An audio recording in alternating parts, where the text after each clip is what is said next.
ॐ अज्ञानतिमिरान्धस्य ज्ञानाञ्जनशलाकया चक्षुरुन्मिलितं येन तस्मै श्रीगुरुवे नमः। श्रीचैतन्यमनोभीष्टं स्थापितं येन भूतले स्वयं रूपः कदा मह्यं ददाति स्वपदान्तिकं।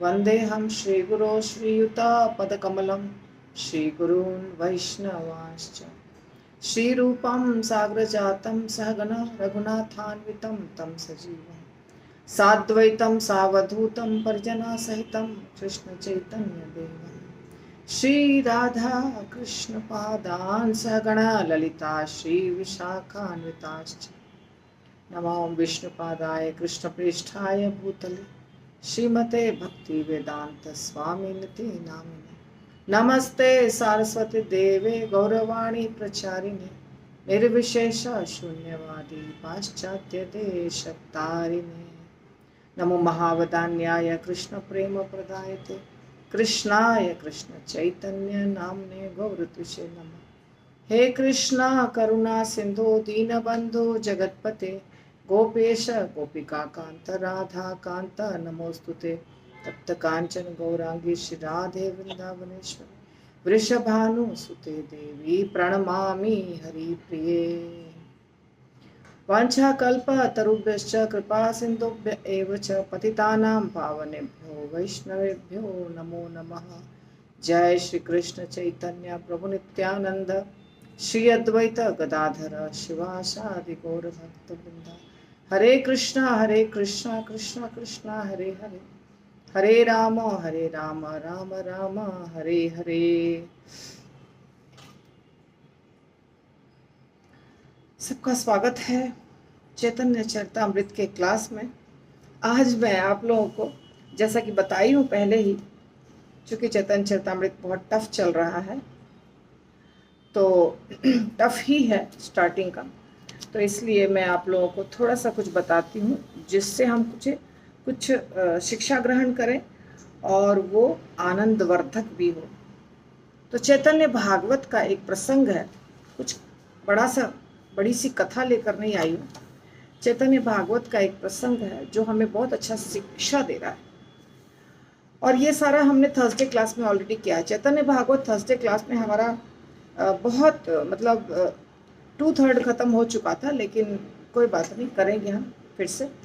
तो चैतन्य भागवत का एक प्रसंग है जिसमें कि नित्यानंद प्रभु और माधवेंद्र पुरी मिलते हैं, और कुछ हमने नहीं लिया है, कुछ बड़ा सा नहीं लिया है। क्या हुआ कि नित्यानंद प्रभु भ्रमण कर रहे थे, नित्यानंद प्रभु तीर्थ यात्रा कर रहे थे, और नित्यानंद प्रभु बहुत लंबे समय तक तीर्थ यात्रा किए। एक सन्यासी थे, बड़े सन्यासी थे, कोई महान सन्यासी थे, तो वो नित्यानंद प्रभु को उनके माता पिता से लेकर के आ गए थे। छोटे थे ये तभी से ये सन्यासी के साथ भ्रमण कर रहे थे, और चैतन्य महाप्रभु से ये बहुत लेट मिले। माधवेंद्र पुरी तो इतने महान भक्त थे, माधवेंद्र पुरी की तो इतनी सारी लीलाएं हैं, आप जानते हैं कितनी सारी लीलाएं हैं माधवेंद्र पुरी की। चंदन लाने के लिए भगवान ने कहा था माधवेंद्र पुरी को, और माधवेंद्र पुरी को भगवान प्रकट हुए थे शुरू में, जब भगवान झाड़ी के पीछे थे, तो माधवेंद्र पुरी को सपने में बताए कि मैं वहाँ हूँ और निकालो मुझे इत्यादि। तो माधवेंद्र पुरी फिर प्रकट किए भगवान को वहाँ से, और सेवा इत्यादि करने लगे। इसके साथ साथ माधवेंद्र पुरी इतने महान भक्त थे कि उनके शिष्य अद्वैत आचार्य ईश्वरपुरी, जो चैतन्य महाप्रभु के गुरु हैं, वो थे। तो इनकी बात ही अलग है। इनके बारे में मैंने ऑडियो में बहुत बड़ी सी कथा डाली है, टेलीग्राम पर वो अवेलेबल है। आप लोग कोई भी अगर मेरे टेलीग्राम ग्रुप को ज्वाइन करिएगा तो बहुत सारी कथाएं मिलेंगी। व्हाट्सएप पे तो नहीं सारी कथाएं मिलेंगी, पर टेलीग्राम पे मिलेगा। तो माधवेंद्र पुरी उनके बहुत सारे शिष्य साथ में थे, और नित्यानंद प्रभु भ्रमण कर रहे थे। तो भ्रमण करते करते, कई स्थानों पर भ्रमण करते करते एक स्थान पर अचानक माधवेंद्रपुरी से मुलाकात हो गई। अब ये एक दूसरे के बारे में तो दोनों जानते थे, क्योंकि सारे भक्त तो चर्चा करते रहते हैं ना। तो नित्यानंद प्रभु, बलराम जी स्वयं हैं और माधवेंद्रपुरी इतने महान भक्त थे। नित्यानंद प्रभु भी चैतन्य महाप्रभु को जानते थे और माधवेंद्रपुरी भी चैतन्य महाप्रभु को जानते थे। सब एक दूसरे को जानते थे, क्योंकि जो भक्त, बंगाल के भक्त आते हैं वृंदावन, वो एक दो नहीं, बहुत संख्या में आते थे उस समय। तो वो एक दूसरे को बताते हैं सब कुछ, या भ्रमण करना, यात्रा करना, ये सब लगा रखा था। हालांकि ये बात आप जानिए कि माधवेंद्रपुरी जिस समय थे उस समय कुछ प्रकट नहीं था। ये सब रूप गोस्वामी, सनातन गोस्वामी ने प्रकट किया है बाद में, और शुरुआत किया है माधवेंद्रपुरी ने। जब माधवेंद्रपुरी वृंदावन आए थे ब्रजमंडल, तो डाकू थे वहाँ, डाकू और लुटेरे घूमते थे गोवर्धन के पास। पूरे वृंदावन में कुछ नहीं दिखता था, अभी जैसा दिख रहा है आपको वृंदावन, ऐसा कुछ नहीं था। और तो माधवेंद्रपुरी ने शुरुआत किया है प्रेम भक्ति रस की शुरुआत। तो मिल गए। नित्यानंद प्रभु भ्रमण कर रहे थे, और ये जब भ्रमण कर रहे थे तो नित्यानंद प्रभु को भी अपना शरीर का होश नहीं रहता था, शरीर की सुध बुध नहीं रहती थी। कभी रोते थे, कभी हंसते थे, कभी गाते थे, ऐसे उनका चलता था। तो उनको भगवान के योजना से नित्यानंद प्रभु को माधवेंद्रपुरी से पुरी का दर्शन हो गया। माधवेंद्रपुरी का दर्शन, और माधवेंद्रपुरी तो ब्रज भूमि में जो प्रेम रस आपको दिख रहा है उसकी शुरुआत माधवेंद्रपुरी से हुई। तो माधवेंद्रपुरी के जितने भी शिष्यगण थे, जैसे मैंने 2-3 शिष्य का नाम बताया, महान शिष्य ब्रह्मानंद, ईश्वरपुरी, अद्वैताचार्य, सब माधवेंद्रपुरी के शिष्य थे। वो सब भक्ति रस में डूबे हुए थे, इसके सिवाय और कुछ करते ही नहीं थे, कृष्ण रस का आस्वादन। तो सदैव कृष्ण माधवेंद्रपुरी के साथ विहार करते थे, यानी कृष्ण रहते थे हमेशा। भगवान कहते हैं ना, भक्त के हृदय में भगवान का वास होता है। तुम्हारा हृदय सदा गोविंद विश्राम, है ना, तुम्हारा हृदय सदा गोविंद विश्राम। तो नित्यानंद प्रभु ने जब देखा माधवेंद्रपुरी को तो बेहोश होकर गिर पड़े, और माधवेंद्रपुरी भी बेहोश होकर गिर पड़े, दोनों बेहोश होकर गिर पड़े। अब मैंने ये प्रसंग क्यों लिया है? ऐसे तो इस प्रकार की लीला आपको चैतन्य चरितामृत में बहुत मिलेगी बाद में, अभी तो हम स्टार्टिंग पॉइंट पे हैं कि यदि हम भगवत धाम जाना चाहते हैं, यदि हम भगवान की अच्छी भक्ति करना चाहते हैं, तो हमें सीखना होगा कि इस घटना से, कि यदि हम किसी भक्त से मिलते हैं, किसी भक्त को देखते हैं, मंदिर में देखते हैं या कहीं देखते हैं, कहीं पर भी मुलाकात होती है, तो उसके प्रति हमारे हृदय में प्रेम उत्पन्न होना चाहिए। ऐसा नहीं कि ईर्ष्या, द्वेष, कंपटीशन, कपट, छल, प्रपंच, ये सब नहीं पैदा होना चाहिए। ये सब यदि पैदा हुआ तो भक्ति तो बढ़ेगी नहीं। और इसका अगर ऐसा होता है तो इसका मतलब हमारे हृदय में भक्ति नहीं है। क्या साबित करता है? कि हमारे हृदय में भक्ति नहीं है। तो ये हम कहाँ से सीखेंगे?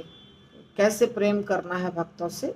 ऐसे आचार्यों से सीखें, नाटक नहीं। यहाँ पे नाटक नहीं कर रहे हैं नित्यानंद प्रभु और माधवेंद्रपुरी। ये सच में हो रहा है कि दोनों बेहोश होकर गिर जाते हैं। दोनों थोड़ी देर के बाद जब होश आता है तो माधवेंद्रपुरी नित्यानंद प्रभु को गले लगाते हैं। नित्यानंद प्रभु तो छोटे थे ना, माधवेंद्रपुरी से छोटे थे, क्योंकि नित्यानंद प्रभु, समझिए आप, अद्वैत आचार्य शिष्य थे माधवेंद्र पुरी, तो बहुत बड़े हो गए ना, तो नित्यानंद प्रभु को गले लगा लिए और ऐसा गले लगाए कि छोड़ते ही नहीं थे, गले से एकदम चिपटा लिए और रोना शुरू कर दिए। जब होश आया तो दोनों रो रहे हैं, और दोनों रो रहे हैं तो उनके सारे शिष्य भी रो रहे हैं। अब ये जिस वन में रहते थे, ये लोग तो वन में रहते थे, माधवेंद्र पुरी वगैरह किसी जंगल वंगल में और भ्रमण कर रहे हैं तो कहीं। अब यहाँ पे वृंदावन नहीं लिखा है, पता नहीं किस जगह मिले हैं दोनों, क्योंकि यहाँ के बाद जब दोनों मिलते हैं तो फिर दोनों अपने अपने दिशा की तरफ चले जाते हैं, वो लास्ट में बताएंगे। तो कहीं मिले हैं दोनों। तो जिस वन में रहते थे माधवेंद्र पुरी और उनके शिष्यगण, तो उनके शिष्यगण देखते थे कि बाकी जो और भी बहुत सारे भक्त रहते थे, भक्त कहिए या महान आत्मा कहिए, परंतु उनमें इन्हें कृष्ण का वो प्रेम दिखाई नहीं देता था, उनके अंदर कृष्ण प्रेम नहीं दिखाई देता था। पर आज जब ये मिले हैं नित्यानंद प्रभु से, तो ये सारे शिष्यगण जो थे माधवेंद्र पुरी के, उनका भी दुख दूर हो गया। ऐसा बताया गया कि सबका दुख दूर हो गया, एक दूसरे को देख करके दोनों के अंदर कृष्ण प्रेम प्रकाशित हो गया। नित्यानंद प्रभु और माधवेंद्र प्रभु दो महान भक्त मिल रहे हैं, फिर दोनों मिलकर भ्रमण इत्यादि किए, वन में भ्रमण करना इत्यादि, कृष्ण कथा का आस्वादन लेना, और सिर्फ यही नहीं, अष्टविकार पैदा हुआ दोनों के अंदर। जितना भी समय दोनों साथ में रहे, क्या वार्तालाप हुई ये किसी को नहीं पता है। ये वृंदावन दास ठाकुर लिख रहे हैं, तो कोई जानता नहीं है कि दोनों क्या बातचीत किए। और कहा, जो अंतिम चीज बताया है, जो समझने वाली बात है, कि माधवेंद्र पुरी कहते हैं कि ऐसा प्रेम मैंने कहीं देखा नहीं है आज तक। आज मेरा महातीर्थ भ्रमण सफल हो गया। मैंने इतना दिन तक, इसका मतलब है कि माधवेंद्र पुरी भी भ्रमण ही कर रहे थे, नित्यानंद प्रभु तो कर ही रहे थे, माधवेंद्र पुरी भी भ्रमण ही कर रहे थे। माधवेंद्र प्रभु कह रहे हैं कि मेरा महातीर्थ भ्रमण आज सफल हुआ, आज जब मैं मिला तो सफल हुआ। मैं जानता हूं कि कृष्ण कृपा मुझ पर है, जिसके कारण नित्यानंद प्रभु से मुलाकात हुई और नित्यानंद प्रभु से का संग प्राप्त हुआ। तो कितना खुश हो रहे हैं माधवेंद्र प्रभु, नित्यानंद प्रभु। माधवेंद्र पुरी सोच सकते थे कि मैं तो बहुत सीनियर डिवोटी हूँ, हम लोग ऐसे ही सोचते हैं ना, तो माधवेंद्र पुरी सोच सकते थे मैं तो बहुत सीनियर हूँ। अद्वैत आचार्य जिनके शिष्य हैं, ईश्वर पुरी जिनके शिष्य हैं, तो उनका स्टैंडर्ड सोचिए। पर वो इतना खुश हो रहे हैं कि नित्यानंद प्रभु मुझे मिले। और जो बात उन्होंने कहा लास्ट पॉइंट, वो ये है कि जिन जिन स्थानों पर नित्यानंद प्रभु का संग मुझे प्राप्त रहेगा, यानी जहाँ दोनों मिलते हैं, जो स्थान पर, वो सारा स्थान महातीर्थ हो जाएगा और भगवत धाम में हो जाएगा, और वहाँ माया का कोई प्रभाव नहीं होगा। अर्थात ये दोनों का जो मिलन हुआ वो सारा स्थान तीर्थ हो गया। मैं ज़्यादा नहीं बताऊंगी, मैं तो सिर्फ एक प्रसंग बताना चाह रही थी।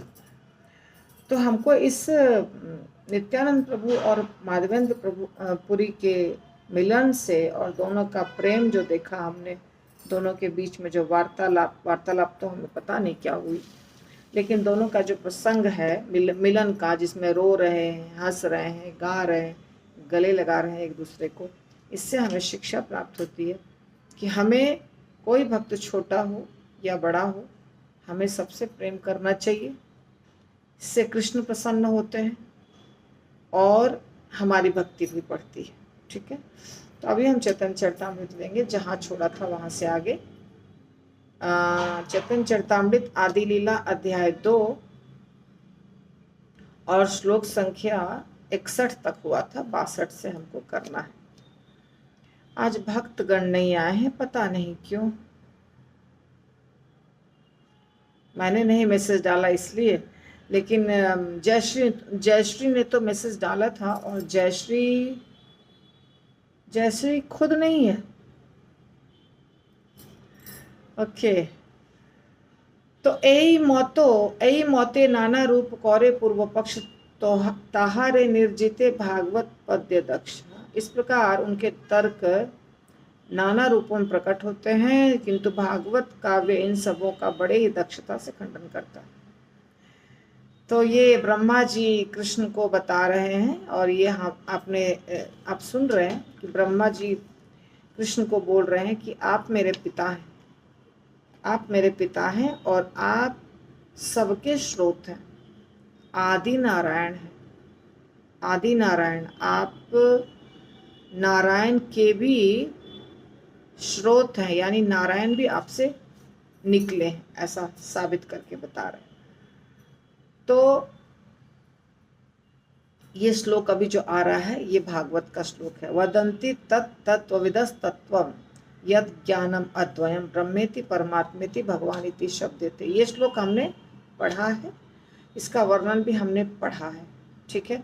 तो हम इसको स्किप करके आगे जा रहे हैं। भगवान के 3 रूप होते हैं अलग अलग, है ना, ब्रह्म परमात्मा और भगवान, यही बता रहे हैं। फिर कह रहे हैं, सुनो भाई यही श्लोक करो विचार, एक मुख्य तत्व 3 ताहारा प्रचार। भाइयों कृपा करके इसकी व्याख्या सुनिए। अब इसकी व्याख्या बता रहे हैं कृष्णदास कविराज गोस्वामी। अद्वय ज्ञान तत्व वस्तु कृष्ण स्वरूप ब्रह्म आत्मा भगवान 3 जार रूप। तो ब्रह्म ज्योति, ब्रह्म और परमात्मा और स्वयं भगवान, ये 3 प्रकार से परम सत्य को आप जानते हैं। स्वयं कृष्ण एक अविभाजित परम सत्य हैं। वे अपने को ब्रह्म, परमात्मा और भगवान इन 3 रूपों में प्रकट करते हैं। खुद भगवान कृष्ण अविभाजित हैं। ऐसा नहीं है कि भगवान कृष्ण का खंडन होता है 1 2 3, जैसा कि हमने सीखा ईशोपनिषद में कि भगवान पूर्ण है। और आज भी सुबह मैंने बताया आप लोगों को, जो ईशोपनिषद के 5वें श्लोक का तात्पर्य प्रभुपाद लिख रहे हैं कि भगवान एकात्मता है, भगवान में, भगवान अकेले हैं, सिंगल है, परंतु प्रकट होते हैं 3 रूपों में, ब्रह्म, परमात्मा और भगवान। अपने आप को विस्तारित कर सकते हैं भगवान कितने भी रूपों में।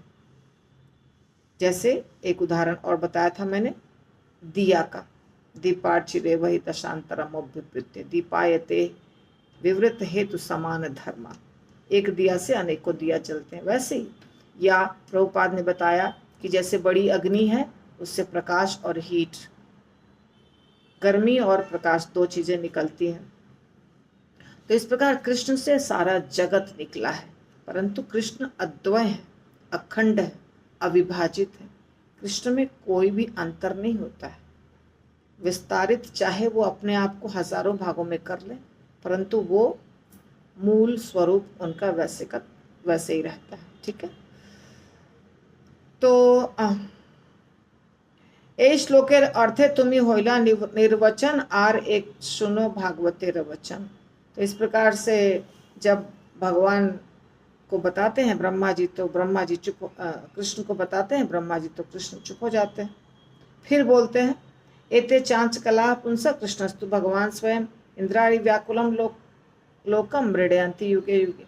ये भी श्रीमद् भागवतम का श्लोक है, जिसमें कि बता रहे हैं व्यासदेव जी कि, या सुखदेव गोस्वामी, कि भगवान कृष्ण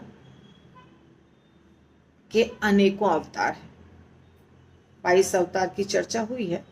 तो भगवान कृष्ण के अनेकों अवतार हैं, परंतु कृष्ण स्वयं भगवान है, वो अवतार नहीं है, वे स्वयं भगवान हैं।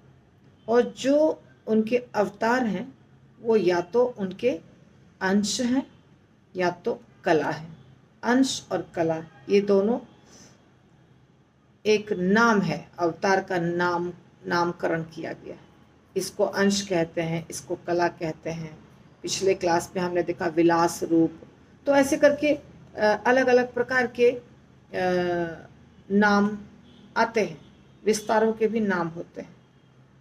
ठीक है, तो मैं इसके डिटेल में क्यों नहीं जा रही हूँ, क्योंकि बहुत बार ये सारी चीजें हमने आपको बताया है। सब अवतारेर कोरी सामान्य लक्षण तार मध्य कृष्ण चंद्रेर कोरिलो गणन। तो भगवान सामान्य रीति से अवतारों के लक्षणों और कार्यों का वर्णन करता है, इन्हीं में से कृष्ण की गणना करता है। भागवत श्रीमद् भागवतम सारे अवतारों का वर्णन करता है, कृष्ण का भी वर्णन करता है। उसमें 22 अवतार में कृष्ण भी एक अवतार।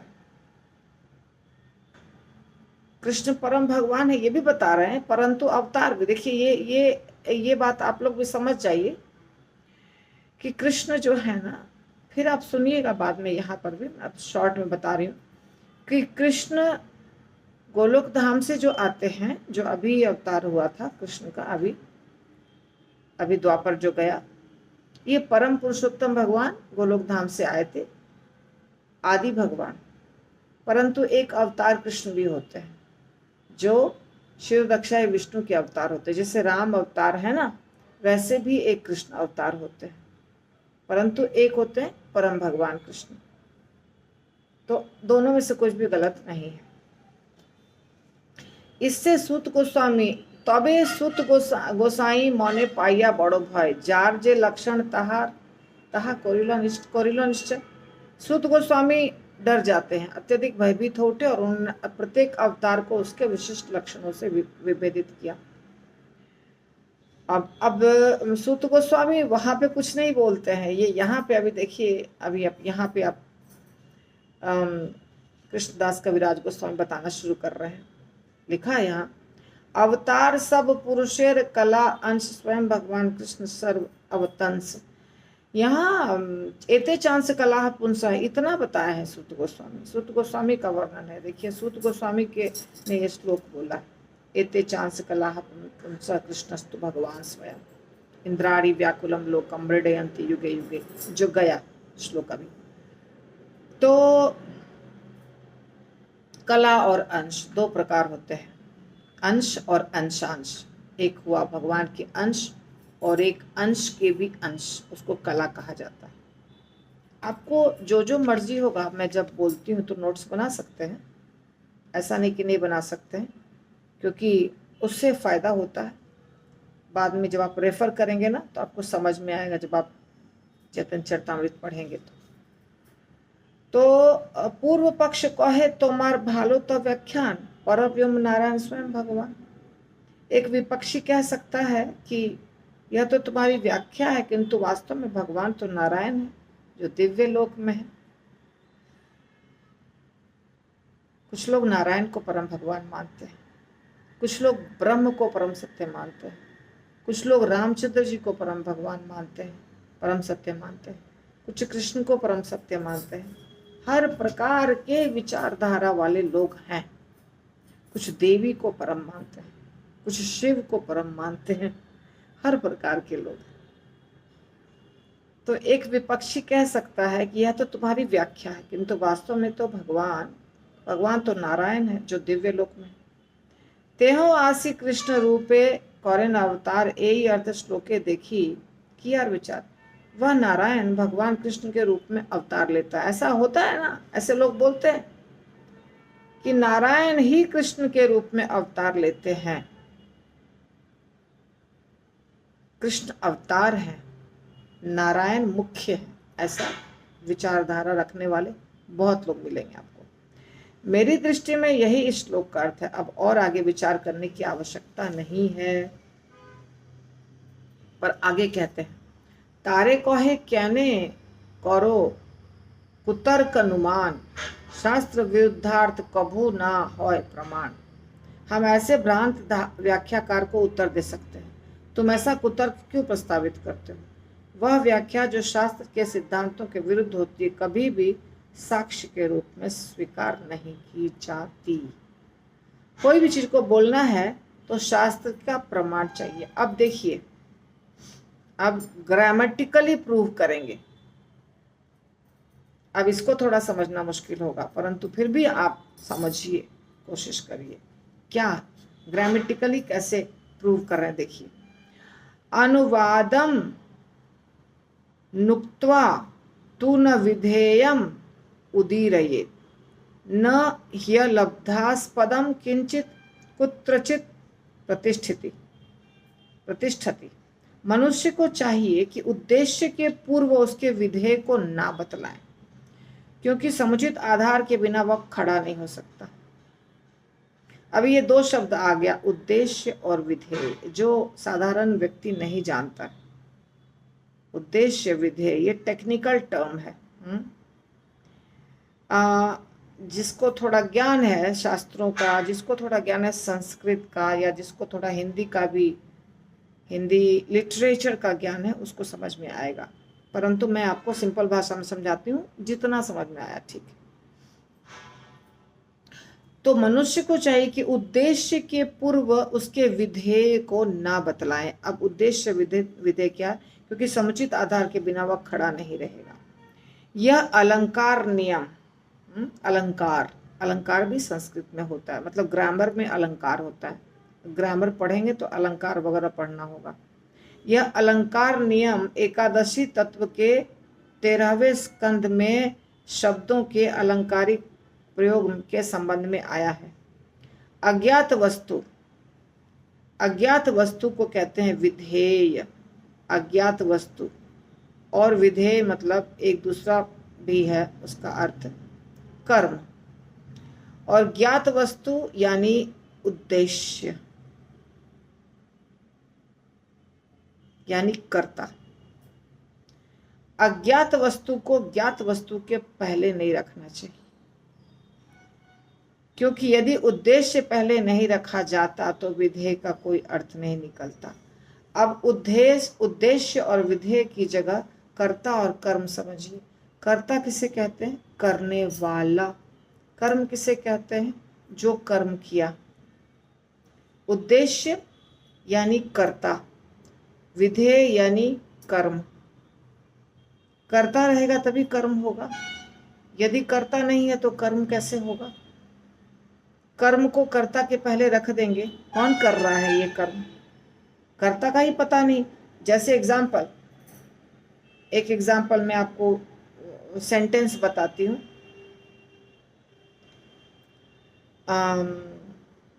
भगवान के नाम से ही सेंटेंस आता है, सारा किताबों में लिखा रहता है। मान लीजिए मैं कहती हूँ राम साइकिल चला रहा है। राम एक लड़का है जो साइकिल चला रहा है, ठीक है।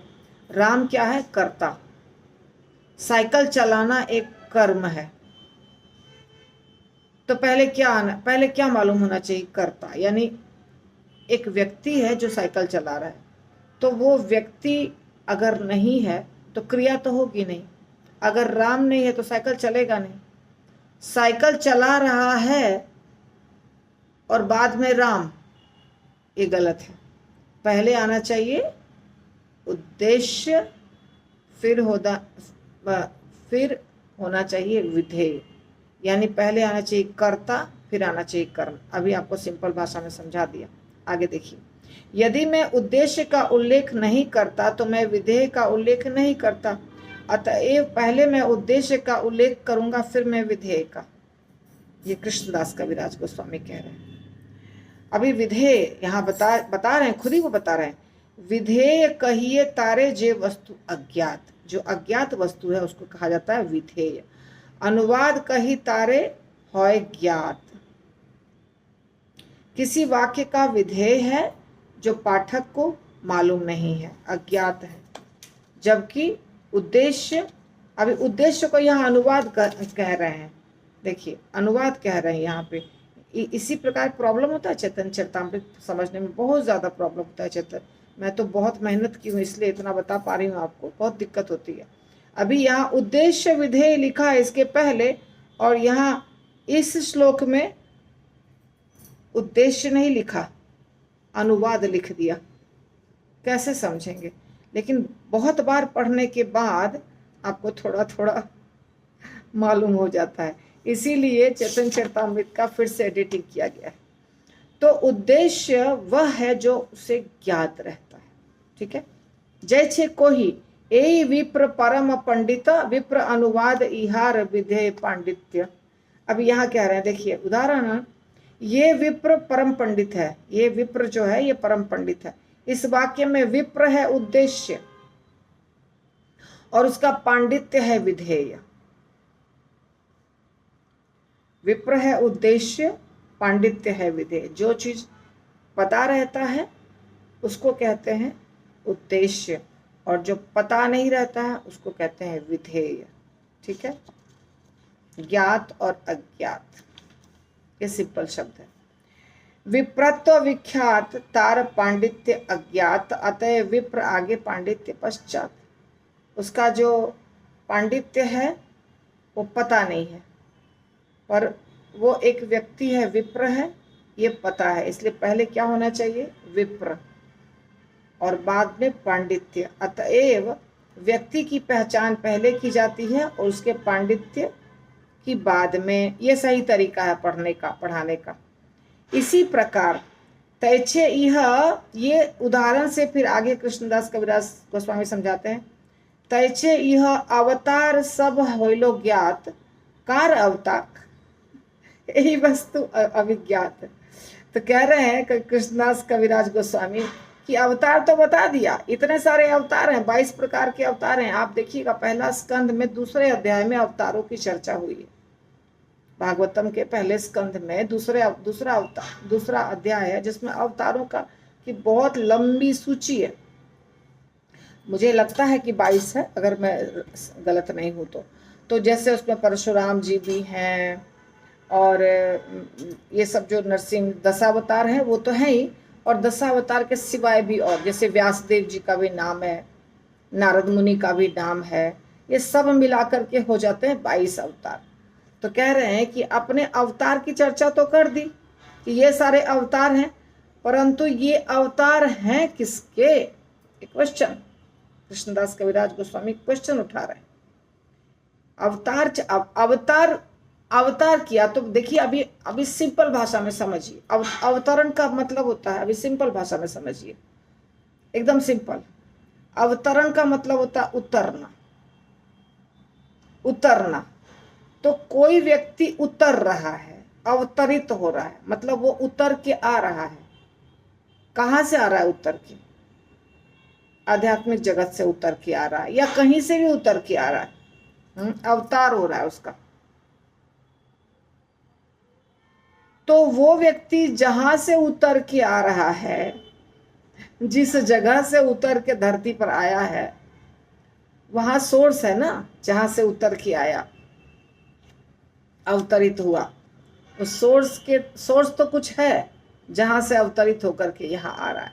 सोर्स मेन है ना, उसको तो जानना पड़ेगा कि वो क्या है। वही बता रहे हैं यहाँ पे कि अवतार तो बता दिया, इतने सारे अवतार हैं 22 प्रकार के, पर किसके अवतार हैं इसका ज्ञान नहीं। यह ज्ञान नहीं। एते शब्दे अवतारेर आगे अनुवाद, पुरुषेर अंश पीछे पाछे विधेय संवाद। तो पहले एते ये शब्द उद्देश्य की स्थापना हुई है, तत्पश्चात अवतारों के विधेय के बारे में आया है, पुरुषावतारों के अंश विधेय के रूप में आया है। एते चांस कलाह पुंसः कृष्णस्तु, भगवान स्वयं। एते का मतलब ये सब अवतार हैं और कृष्ण परम भगवान है, ये बताया जा रहा है। तो एते का मतलब ये शब्द से उद्देश्य की स्थापना हुई। उद्देश्य यानी अवतारी, यानी कर्ता, उद्देश्य। एते चांस कलाह पुंसः, एते जो अक्षर आया, एते ये सब अवतार है, इससे उद्देश्य की स्थापना हुई। बहुत टफ जा रहा होगा, मुझे पता है टफ जा रहा होगा, लेकिन चैतन्य चरितामृत में यही सब है, तो क्या करें, स्टोरी नहीं मिलेगा सब जगह। तत्पश्चात विधेय के रूप में पुरुषावतारों के अंश आते हैं। ठीक है। तैचे कृष्ण अवतार भीतरे होइलो ज्ञात, ताहार विशेष ज्ञान से ही अविज्ञात। इसी प्रकार से जब पहले कृष्ण की गणना अवतारों में हो चुकी तो भी उनके विषय में विशिष्ट ज्ञान अज्ञात था। अतएव कृष्ण शब्द आगे अनुवाद, स्वयं भगवत्ता पीछे विधेय संवाद। अब ये बार बार अनुवाद आ रहा है। जो अनुवाद शब्द आता है इसका मतलब ट्रांसलेशन मत समझ लीजिए, यहाँ अनुवाद उद्देश्य को बताया जा रहा है। अनुवाद का मतलब उद्देश्य शब्द है, और बार बार ये शब्द आ रहा है। जहाँ जहाँ अनुवाद शब्द आया है ना, उसको आपको समझना होगा उद्देश्य, यानी यहाँ उद्देश्य कौन है? कृष्ण है। तो अतएव सबसे पहले कृष्ण शब्द उद्देश्य के रूप में आता है, जिसके बाद विधेय आता है, जो उनके आदि भगवान रूप को बतलाने वाला है।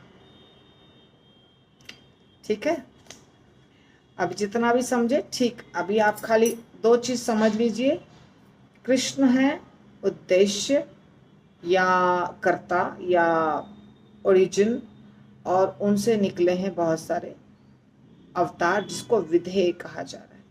तो कृष्णेर स्वयं भगवत्ता यह होइलो साध्य, स्वयं भगवानेर कृष्णत्व होइलो बाध्य। इससे यह प्रमाणित होता है कि श्री कृष्ण आदि भगवान है, इसीलिए आदि भगवान अनिवार्यतः कृष्ण है। कृष्ण यदि अंश होइतो अंशी नारायण, तबे विपरीत होइतो सूतेर वचन।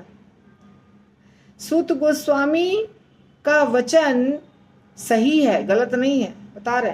कृष्ण भगवान, यदि नारायण भगवान प्रथम रहते, प्रथम पुरुष, तो उनका वचन अलग तरीके से होता।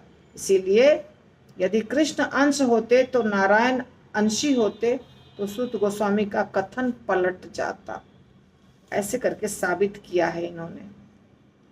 ठीक है, हमें नहीं समझ में आया, कोई बात नहीं।